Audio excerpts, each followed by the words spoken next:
Ang nakakatakot na hula ni Perez hindi ang paghatol ng Diyos sa Pilipinas, mga lindol, baha, bagyo at krisis sa pamahalaan.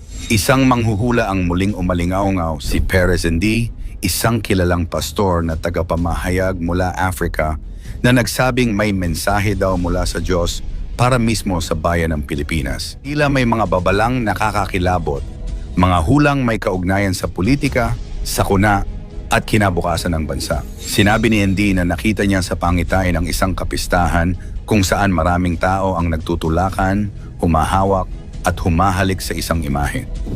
Ayon sa kanya, may mga mamamatay sa araw na iyon dahil sa kaguluhan.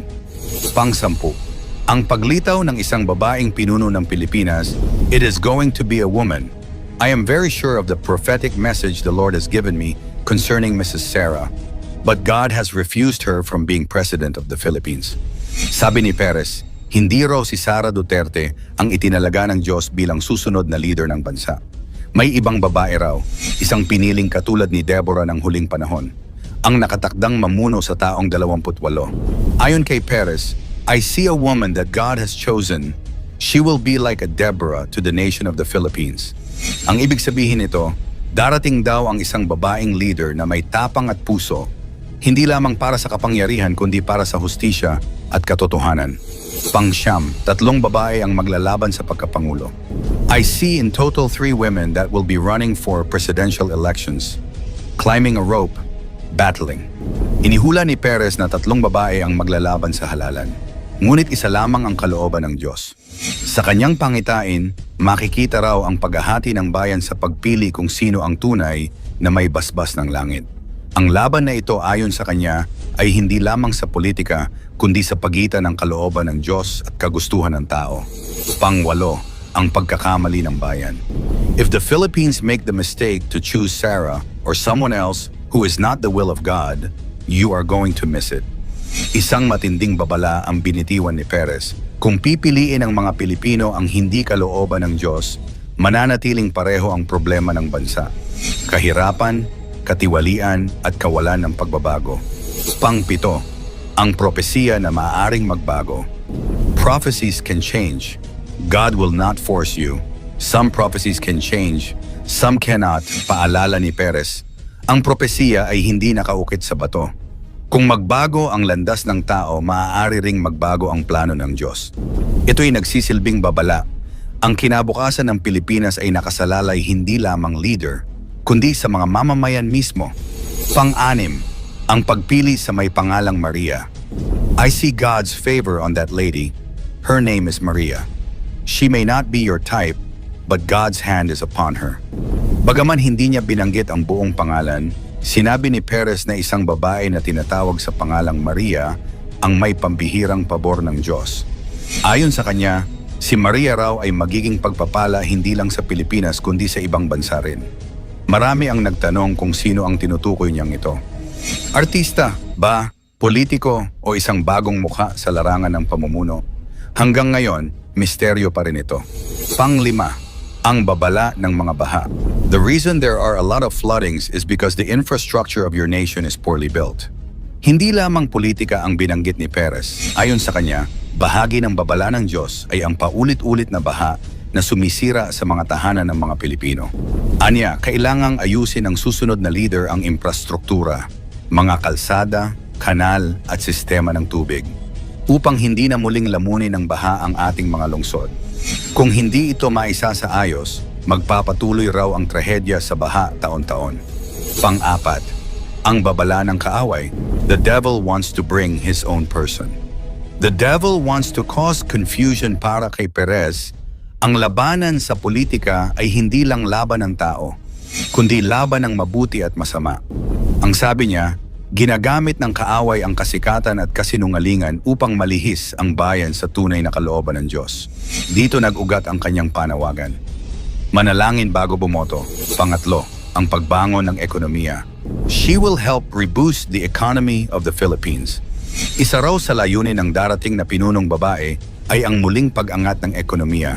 Sa kanyang hula, ang bagong leader ay magpapatatag ng mga industriya at magbubukas ng oportunidad sa mahihirap. Pangalawa, ang pagbabago ng infrastruktura. She's going to help develop the infrastructures to make sure that the floodings are not intense.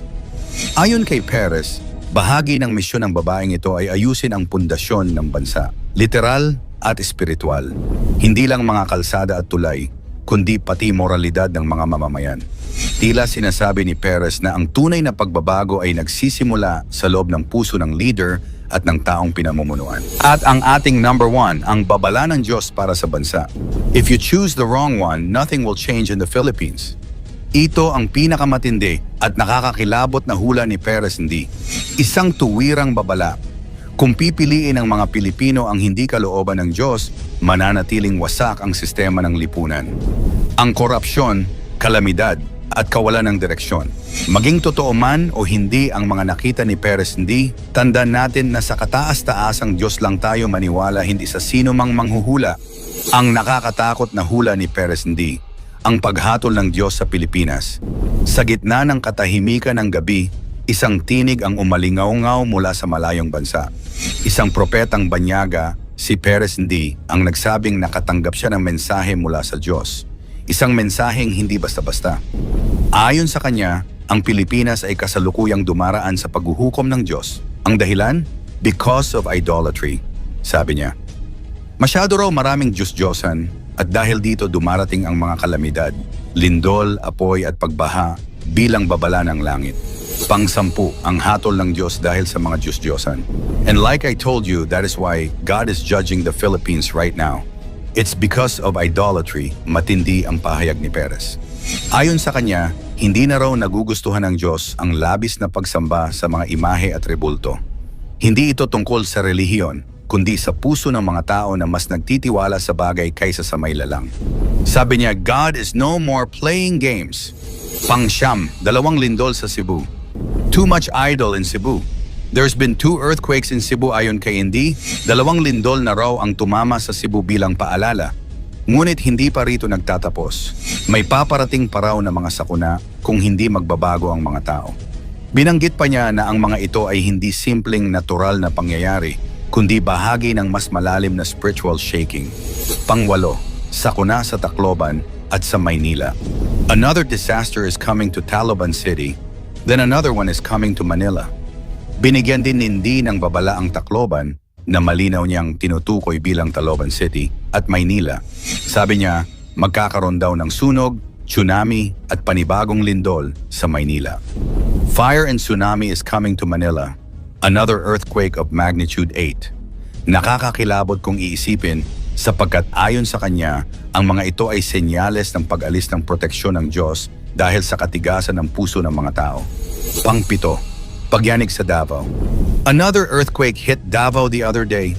It's because of their idols. They don't want to repent. Sinabi ni Perez na pati Davao ay hindi ligtas. Tinukoy niyang may lindol na nangyari at higit pa ang darating kung hindi raw magbabalik loob ang mga tao. Ang paulit-ulit niyang sigaw ay, repent. They don't want to listen. Ayon sa kanya, patuloy daw na nagsasalita ang Diyos sa pamamagitan ng mga sakuna. Ngunit tila ayaw makinig ng marami. Pang-6, ang trahedya sa kapistahan ng Nazareno. There's a festival coming in January. Nazarene something. They're touching the statue. I saw people dying that day. Isa sa pinakatinigilan ng marami ay ang hula niyang ito. Sinabi ni Andy na nakita niya sa pangitain ng isang kapistahan kung saan maraming tao ang nagtutulakan, humahawak at humahalik sa isang imahe. Ayon sa kanya, may mga mamamatay sa araw na iyon dahil sa kaguluhan. Ngunit iginiit din niya na ito'y isang babala, hindi sumpa, na dapat daw ay pagnilayan ng mga tao kung sino ang tunay na sinasamba nila. Pang-5, babala sa India at Japan. One day you will wake up and see the news. More than 700 people are dead in India because of an earthquake. Japan's own is coming too. Hindi lang Pilipinas ang binanggit ni Indy. Ayon sa kanya, susunod din ang India, Japan, at maging Kuwait sa serye ng malalakas na lindol. Sa kanyang salita, too much idols. They don't want to repent. Tila sinasabi ng propetang ito na ang buong mundo ay dumarating sa punto ng paghuhukom at ang mga bansang patuloy sa maling pagsamba ay makakaranas ng pagkayanig. Pang-4, pagyanig sa Baguio. God just told me that an earthquake is also coming to Baguio. I'm seeing it right now. Isa pang malinaw na pahayag. Nakita raw ni Indy ang lindol na darating sa Baguio. Ang mga taga Northern Luzon daw ay dapat maghanda. Tinawag niya ito bilang Earthquake number 2, kasunod ng mga nauna sa Visayas at Mindanao. Number 3, sunog at lindol sa Maynila, Manila. Get ready for fire and earthquake 2. Ayon kay Indy, makakaranas din ang Maynila ng malawakang apoy at lindol. Hindi raw ito basta babala, kundi isang paalala na dapat nang magsisi ang mga tao bago pa mahuli ang lahat. Sabi niya, "Let me bring volcanoes, earthquakes. Let me tell them that I'm not happy with them." Ito raw ang paraan ng Diyos upang muling gisingin ang bayan. Pangalawa, ang pagseselos ng Diyos. God is jealous. Too much idol. Too much idol.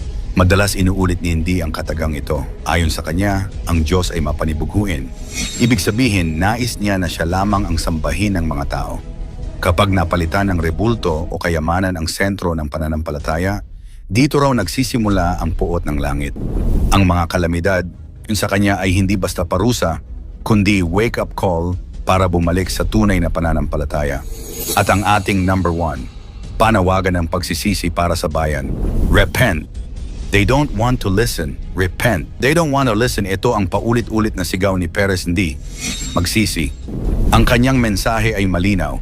Kung hindi magbabago ang mga tao, tuloy-tuloy ang pagdating ng sakuna. Ngunit kung tatalikuran ng bansa ang kasalanan at babalik sa Diyos, muling ibabalik niya ang kanyang biyaya sa Pilipinas. Sabi ni Indy, God wants to tell the Philippines, I'm not happy with you, but I still love you. Kaya mga kasuksay, kung totoo man o hindi, isa lang ang malinaw na mensahe panahon na upang manumbalik sa Diyos, magsisi at manalangin. At ang Diyos, yan ang tanging depensa natin laban sa puwersa ng kalikasan. Kung naniniwala kang may layunin ang mga babalang ito, i-type ang amen sa comment sa ibaba. Paki-like at i-share ang video. Maraming salamat at God bless.